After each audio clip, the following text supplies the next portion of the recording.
ची नाराजी तशी कुठे दिसली नाही, कारण सगळ्यांनी एकत्र मिटिंग घेऊनच हा निर्णय घेण्यात आलेला आहे.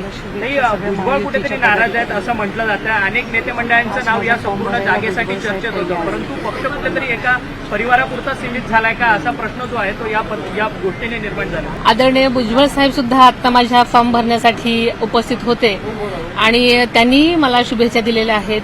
त्याच्यामुळे मला असं वाटतं की नक्कीच कोणीही नाराज नाही. पार्थ पवार या तुमच्या उमेदवारी अर्ज भरताना नव्हते, त्यांचीही आग्रह होता, त्यांनाही उमेदवारी मिळावी अशी कार्यकर्त्यांची मागणी होती. नाराज आहेत का?